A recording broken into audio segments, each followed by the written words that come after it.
¿Qué tal? ¿Cómo estáis? Buenas tardes, buenos días si me veis desde Latinoamérica. Como os dije el otro día, bueno, quería compartir, empezar a compartir un poquito más pues todo el trabajo, ¿no?, que hago pues a diario con clientes, porque al final eh, soy una persona que le cuesta un poco, ¿no?, el tema de las redes sociales, y es cierto que muchas veces, pues, ¿qué hace este chico, ¿no?, además de divulgar y trabajo pues a diario con personas a las que ayudo pues a mejorar su alimentación y su salud, y quiero empezar a pues hablar de casos de clientes cuando según vaya teniendo pues sesiones de consulta, asesorías, no solo para que veáis a lo mejor mi manera de abordar las cosas, sino para que podáis también a lo mejor aprender manteniendo la distancia. Así que bueno, este es el primer acercamiento, lo hago en directo, no sé qué tal saldrá, así que bueno, un poquito de paciencia. Os pongo en situación.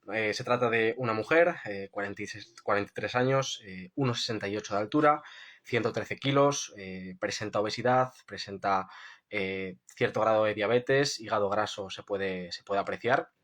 Y bueno, la situación es una persona que ha sido siempre delgada, pero tras una crisis nerviosa y tras con la toma de antidepresivos, engorda 60 kilos, ¿vale? En un cambio, pues, en unos años. Me cuenta que su último intentona de bajar de peso, que ha probado diferentes dietas, fue haciendo dieta cetogénica, con la que perdió pues, en 2 meses unos 14 kilos, pero que luego rápidamente vuelvo yo a recuperar todo, pero con más ansiedad, con más hambre. Entonces, bueno, empezamos un poquito el abordaje tratando de hacerle entender bueno, que al final su situación tiene que cambiar primero a nivel de mentalidad y creencias, ¿no? Que ya ha probado un montón de dietas, ha visto que no sirve con hacer dietas, y lo que tiene que buscar es un enfoque más a medio largo plazo, donde entienda que la alimentación que va a llevar tiene que poder ser capaz de mantenerla en el tiempo. Entonces no puede pasar hambre y tiene que enfocarlo desde el punto de vista del medio y largo plazo. Me dice que ya su prioridad no es el tema del peso, y yo le digo, bueno, eso me dicen muchas personas, que su prioridad no es el peso, que es la salud, pero cuando a lo mejor llevan 3 meses y no han perdido todo el peso que ellos esperaban, pues al final ahí está lo difícil, ¿no? En seguir manteniendo esa alimentación 2, 3 años y seguir generando sus buenos hábitos. Hablamos también de que no solo va a depender esto de un cambio de alimentación, sino que al final depende de un cambio de vida. Tiene que ser cambiar la persona que es, cambiar sus hábitos y empezar a colocar ciertas cosas como prioridad dentro de su día a día. Dicho esto, le hablo de que, bueno, pues esa alimentación cetogénica puede ser que le fuese bien, pero que estaba mal estructurada, ¿no? Porque por lo que me cuenta estaba pasando bastante hambre. Entonces, ¿cuál es el abordaje? Pues primero ver cuáles son sus horarios. Al final vemos en su caso pues que le gusta levantarse, por ejemplo, a las 6 de la mañana, dedicar 2 horas, 2 horas y media a pues, su reflexión, meditación, algo de movimiento cuando se siente con energía, y me dice que muchas veces se siente sin energía. Luego entra a trabajar a las 8:30, está trabajando hasta la 1 ahora mismo, luego volverá a tener trabajo por la tarde, y que por la tarde, pues bueno, lleva un estilo de vida bastante sedentario y que no hace nada. Me comenta que, bueno, luego suele cenar sobre las 7:30, 8 de la noche, y se suele dormir sobre las 10 sin problemas de descanso. Entonces, a priori veo unos horarios bastante buenos que nos permiten pues llevar un buen ritmo. No tenemos que incidir mucho en cambiar los horarios. ¿Qué es lo que yo le propongo? Me cuenta que no tiene un estilo de vida donde haga mucho movimiento, no entrena. Le propongo un esquema de 2 comidas al día, ¿vale? Tratando de buscar, pues, un ayuno, ¿no? Hablamos de que, bueno, una cosa es la teoría y otra cosa es la práctica, ¿no? Que en una situación como la suya, donde obviamente ha habido un desajuste hormonal y metabólico muy, muy importante por esa toma de medicamentos y por una situación a nivel también fisiológica, debemos tratar de regularnos los ritmos circadianos, ¿no? Y que lo más interesante pues sería tratar de meter la comida siempre pues en las horas de luz solar, tratar de tener ese estímulo de exponernos al sol tanto por la mañana como por la noche, pero luego tenemos que ver y compaginarlo también pues con su estilo de vida, o por ejemplo en este caso con cenar con su marido, que al final es una parte importante. Entonces, una cosa es la teoría, es decir, que puede ser lo más interesante en su caso que trate de hacer un ayuno nocturno, que es como más rápido va a recuperarse, por así decirlo, y otra cosa es la práctica, donde tenemos que ver cómo es la vida de esa persona y ajustarlo a sus necesidades. Entonces, creo, desde mi punto de vista y desde el suyo también, porque al final esto es una cosa bidireccional, que es más importante cenar un poco más tarde y que pueda tener ese tiempo con su marido. Al fin y al cabo estamos hablando de una cena a las 7:30, 8 de la noche, que tampoco es un horario súper tardío, aunque fuese más interesante que pudiésemos cenar pues mínimo 3, 4 horas antes de acostarnos en su caso, que sí que tenemos que priorizar esa mejora del metabolismo. Pero bueno, introducimos dos hábitos. El primero, sí o sí, sería caminar por la mañana, ¿vale? Para empezar a sincronizar esos ritmos circadianos, tener esa dosis de movimiento, ese contacto con el sol por la mañana que ya va a poner sus relojes en oro. Y luego le propongo también como algo clave dentro de su nutrición el que salga a exponerse al sol sobre las 6 de la tarde o última hora de luz solar para volver a ajustar esos relojes y también mejorar un poco todo el descanso, la síntesis de melatonina. Entonces, metemos esos dos estímulos por ahí y dentro de este esquema de 2 comidas ella me dice que siempre ha sido una persona que no le gusta desayunar por la mañana y que funciona muy bien sin desayunar. Entonces decidimos que su primera comida sea sobre la 1:30, 2 de la tarde es cuando llega de trabajar y es donde normalmente él lo hace. Y mantenemos esta segunda comida, pues como hablamos, sobre esas 7:30, 8. Puede ser que en este espacio, pues no suponga, no consiga tener muchísimo hambre, pero como estamos introduciendo este hábito del movimiento entre medias, pues puede ser que llegue con el hambre suficiente a la cena. En cualquier caso, le digo que se centre en comer bien en esta primera comida del día, que además lleva de un periodo largo de ayuno, de entre 16, incluso 18 horas, ¿vale? Y que siempre le digo que escuche su hambre, porque no me interesa que esté forzando su organismo a hacer 18 horas de ayuno todos los días, si eso le supone un estrés o encuentra que tiene hambre mucho antes, sino que se escuche su cuerpo y que haga esta primera comida más potente y que entonces llegue a la siguiente, pues a lo mejor con menos hambre. Y así también ayudamos a que el proceso digestivo sea menor y pueda afectar menos a su descanso. Entonces, ¿en qué más incidimos? ¿Cuál es el objetivo? Incidimos en la densidad nutricional, hablamos de la importancia que tienen los nutrientes y los micronutrientes de la alimentación a nivel cerebral, que es uno de sus problemas. Aún tenemos que está en un proceso de ir dejando del todo la medicación, que prácticamente ya nada, no tiene nada, solo unos antipsicóticos, pero está en proceso. Incidimos en esta densidad nutricional dentro de los alimentos y me cuenta que mete en sus platos muchísima verdura, que no mete suficiente cantidad de proteína ni de grasa, ¿vale? Entonces, y además que me comenta que últimamente siempre que come verdura, como que tiene episodios de diarrea. Pues proponemos bajar esa cantidad de verduras de su alimentación, también con una escucha consciente, de como digo yo, de alimentación consciente, ver cuáles le sientan mejor o peor, o ver qué cantidades, aumentar esas fuentes de proteína animal, importante, he dicho, 2 huevos mínimo al día, meter grasas de calidad que van a ser muy muy importantes y junto a todo esto también una suplementación adecuada a su situación, que en este caso no voy a hablar. ¿Por qué? Porque con la suplementación hay que siempre individualizar mucho y somos muy dados a intentar ir a las medidas fáciles, ¿no? Que es comprar un suplemento.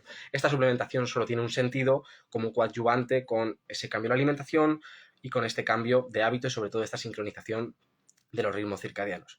Entonces, ¿qué le digo? ¿Cuál es su objetivo? Su primer objetivo es sentirse bien en el día a día, sin episodios de hambre y ansiedad con la comida, que era algo que me contaba que presentaba mucho, hambre y ansiedad con la comida, sobre todo por la noche. Que se sienta con energía. ¿Para qué? Para que ese momento de la mañana de 6 a 8:30 donde ella encuentra ese hueco para hacer sus cosas, su movimiento, su meditación, su reflexión, que es algo que a ella le hace sentir bien, le llena como persona, siempre se levante con energía y pueda hacerlo, que eso le va a dar que ella esté feliz en su día a día. Y con todo esto, con estos dos estímulos y con esta aplicación de la alimentación de sienta energía sin hambre, buscamos mantenerlo. Le quitamos también un poco, le damos estrategias, ¿no? Para que pueda ella regularse y entender que una alimentación baja en carbohidratos y con ayunos a lo mejor de 18 horas puede ser bastante estresante para ella, sobre todo en días donde tenga más trabajo, más obligaciones, situaciones más estresantes. Entonces, como digo, le damos esa idea de que lleve una alimentación consciente, donde escucha su cuerpo y no fuerce los ayunos. Y luego, en ciertos días donde se note con más carga de trabajo, con más estrés, decimos que por la noche trate de meter carbohidratos de fuentes saludables, como pueda ser tubérculos, en forma de resistente, fruta. ¿Para qué? Para bajar esos niveles de estrés y sacar de un estancamiento en su alimentación el plan. Así que este es un poquito el objetivo de cara a un mes, 2 meses, 3 meses, lo que considere en función también de la evolución y buscar una estrategia que sea pues a medio largo plazo, ¿no? Ya ha visto que hacer dietas a corto plazo no le funciona, que tiene que conseguir algo que le haga sentir bien desde el primer momento. Y bueno, de primeras está enfocada en su salud. Así que, como digo, veremos a ver cuando lleguen esos 3 meses y cómo va la evolución del peso y a ver si esto supone un bloqueo o no. Me van a quedar 2 minutos por preguntar alguna duda que podáis tener sobre este caso y lo cierro. Esta es la idea, ir teniendo estos pequeños casos de cliente, ir subiéndolos para que veáis también el trabajo que hago diariamente y que podéis a lo mejor también obtener ideas.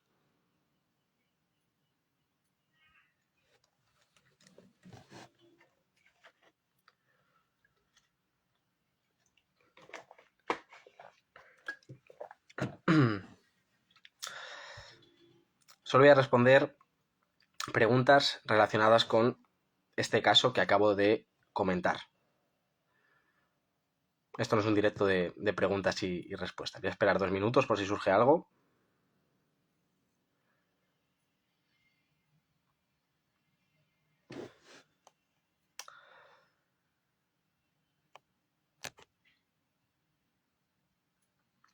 Cuando hablas de hidratos de noche, ¿puedes explicar un poco más? Sí, meter carbohidratos por la noche con el objetivo de bajar los niveles de estrés, ya que el carbohidrato lo que hace es favorecer la relajación del organismo, favorece la producción de serotonina y entonces nos ayuda a bajar como digo, el nivel de cortisol, favorecer esa relajación, ese descanso y cortar un poquito el estancamiento. Entonces, de manera estratégica, lo podemos utilizar por la noche.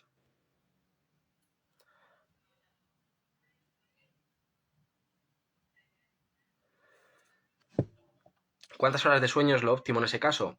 Yo siempre digo que tratemos de dormir esas 7 horas y media de sueño y además tratando de acostarnos antes o a las 11 como tarde, porque entre las 11 y las 3 de la mañana es donde se produce este sueño profundo. En su caso tenía unos horarios de sueño muy muy buenos, de 10 a 6 de la mañana, un descanso bueno me ha dicho, entonces ahí no hay que tocar mucho más, está perfecto.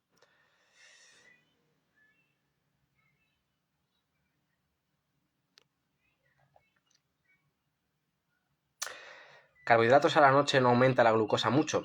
No, si al final tú tomas tus vegetales primero, por ejemplo, y tomas tu buena fuente de proteína, aderezas estos vegetales, por ejemplo, con algo de grasa, aceite de oliva virgen extra, esos carbohidratos, sobre todo en forma de almidón resistente, que son también más fibrosos, no van a aumentar mucho los niveles de glucosa, sobre todo pues, si comemos unas cantidades aceptables. Así que, de hecho, es positivo ese aumento de glucosa porque al final es lo que va a hacer que bajen nuestros ritmos y ese estrés. Entonces, no tenemos que buscar esta concepción reduccionista de los picos de glucosa como algo venenoso o algo negativo, ¿no? Hay que entender que hay que controlar nuestros niveles de glucosa, pero no quiere decir que no podamos tener un pico o una salida. El problema, como siempre, que es tener picos constantes durante todo el día de glucosa o picos súper elevados o, sobre todo, un metabolismo que no sepa salir de ese pico de glucosa.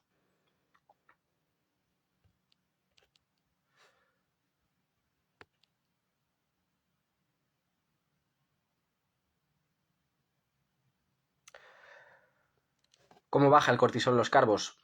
Porque sacas a tu cuerpo del metabolismo básicamente de las grasas, que es el metabolismo del estrés, le ayudas a producir serotonina, también el efecto de la propia insulina induce a la relajación y también a nivel mental ayuda.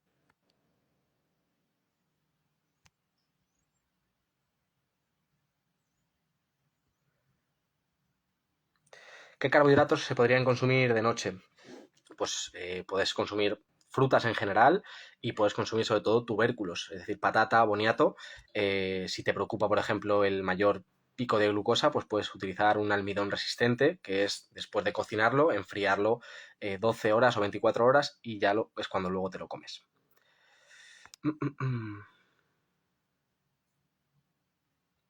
En este caso se puede tomar café. En su caso no habría ningún problema porque al final es una persona que duerme bien, no tiene, por así decirlo, no está tapando sus deficiencias de sueño con café, no está estimulando demasiado su sistema nervioso y forzándolo, porque si una persona que duerme muy poco fuerza con el café, a sentir más energía, lo que va a hacer es aumentar mucho su cortisol y ese cortisol al final nos va a impedir perder grasa y nos va a fastidiar todo el proceso. Entonces no habría en ese caso problema, si no se abusa, claro. Así que nada más, espero que os haya gustado. Trataré de hacer estos directos, no sé si podré todos los días que haga una sesión de consulta, también por tiempo, pero espero que os guste y lo encontréis enriquecedor. Lo voy a dejar no en mi cuadrícula guardado, sino lo voy a dejar en el apartado de los reels, ¿vale? No se va a mostrar en la cuadrícula, en el cuadradito, si te metes en iRefill tienes 3 como cuadraditos, no se va a poner en el primero, sino en el del medio se va a quedar. Gracias por todo.